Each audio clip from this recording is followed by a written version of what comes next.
Well, I don't know what to say. I think that it's a very strong piece of work, and it's beautifully done, and I think it's a lovely quilt. Thank you.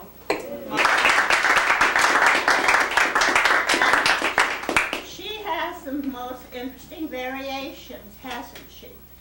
In the center, you wind up going round, round, round, and in the center you stop and you kind of think about it. It holds you close. Why, how does the center hold you? There's no contrast in value. See, it's all darker. That streak of red in the center is the subtle accent in the dark center that holds your attention, so you don't flit around all over the place looking for some place to kind of rest your eye. You do it in the center there with that red. Then she has that charming little red sprinkle comes out just right. And another thing that's very subtle, I think that's well done, are those pink diamonds, kind of dark pink on the sides. These two rows on the sides is a darker pink than the outside. That's very subtle. So you don't just keep going around the rows. You stop in the center. That's where it culminates, I guess.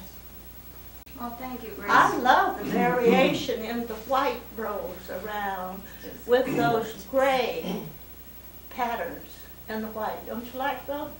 What about the randomness of those little red patches? Is that The red. that's the most noticeable In the thing middle, to me. those little. Well, there's a little bit of red up there, and then Which one? You mean those Where? little? I don't see what you mean. this I little don't thing care. here. These things right here. Oh, yeah. Oh, I see. From way off, it looks kind of random. It is Well, it random, is. but you know what? Is it random, but it still belongs. You see it because it's a brighter, it's the intensity that comes out of the red. It's the same, about the same value as the black, except that red is brighter. So it doesn't jump out at you. If it had been the little white things for an accent in there, it would have been popping around and you wouldn't like to. See, it's the value that holds it down, but the color is, and then here it is again, see, the red in the center. And that gives you a little focal point. You sort of stop when you get there. If she had just gone on with light and dark like this, not had this, you know, after a while you might have got tired looking at it. Well, I like the quilting. Well, you know, it used to be like in the Mennonite quilts, which this is a copy of a Mennonite quilt, that they made quilts with just one piece of fabric. You may have seen those, like just white maybe. And those were called the Sunday quilts, and they only put them out on the bed on Sunday when company was coming. The peace quilts were for the rest of the week. But when you have made the blocks, sewed the blocks together, you can move those around. I made a quilt with squares that I cut into, sewed together. I sewed 2 of those halves of a square together.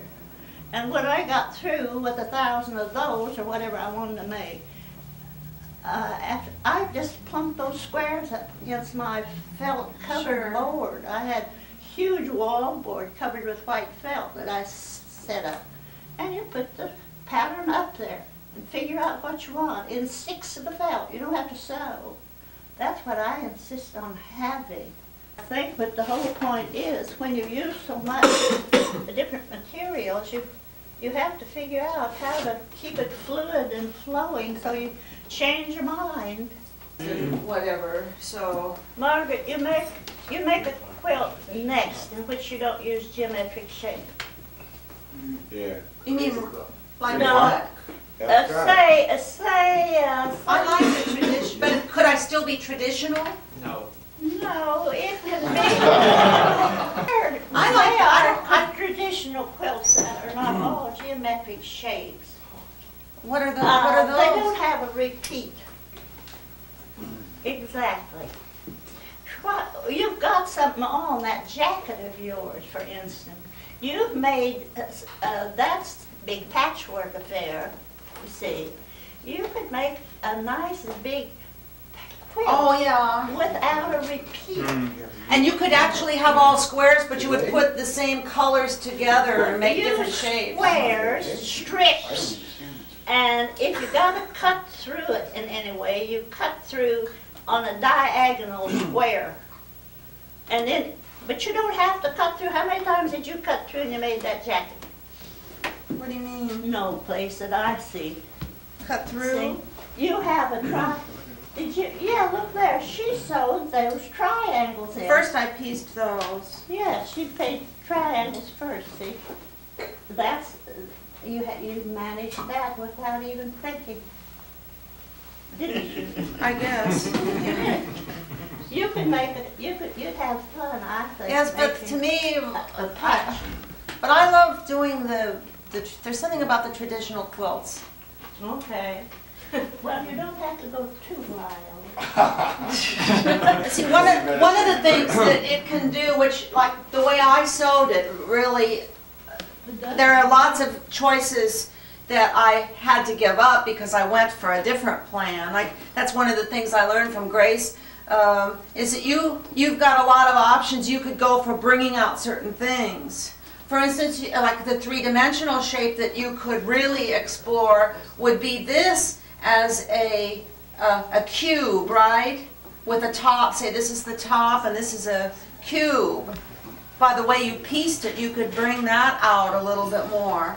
Or say you could bring out this diamond by the way you piece. There's all different kinds Why of would she do that? forms that you could bring out. Well, it makes it very interesting because you just start seeing It's different. just in one place or so over here that something happened. Not very often. Or say, then you can say there's a block like this. This is Oh, I see. that with these two on either end and that. There's so many possibilities. All you do Dr. Ziegler's try. here, Margaret, you tried to do something. Yeah, I did. She tried to make a little surprise. She surprised us right in here a little bit. Little snowdrops or something. You see? And then she wonders why, what it does, and why she did it. Well, the reason geometric shapes were used forever and ever and ever, I imagine, is they're very easy to sew together, squares and strips. You can use little squares, long strips, right, and all that sort of thing. And then you can put strips over. You can do 2 layers. And that's what I have a notion I like to do. That sounds great. Great vengeance. But it was considered a very, very bad, and that's why they didn't, the Amish never used prints in their quilts. It was only solid colors because it was considered to be of the devil to use a print. It helped make you proud. It was a little frivolous.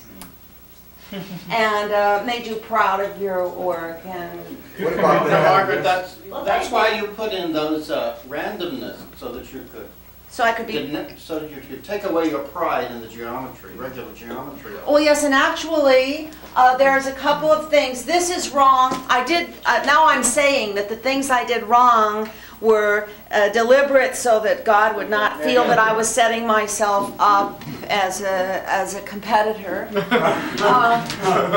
This is wrong, and this one is wrong. What do you mean when What's you say what's wrong? yeah? What's Well, do you wrong? see what's wrong with it? No. No. You know, in Mexico, I there's would say a, they wrong.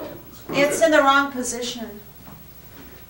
Like the other ones. No, it's not. No, it's upside down. Well, she It's has upside middle- down. She has middle and. It's upside. No, the black See, sheet these are should be at the staggered. top, yeah. This is dark Light, and middle. dark, light. This should be dark. This should have been turned. This one is,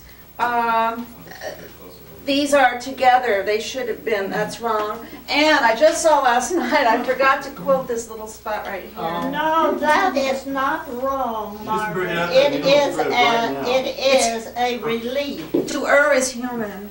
No, a relief, because the thing is, it doesn't change any movement. It's a little surprise relief, like when you just be quiet, don't say anything for a minute, right? It's not a blank place. It's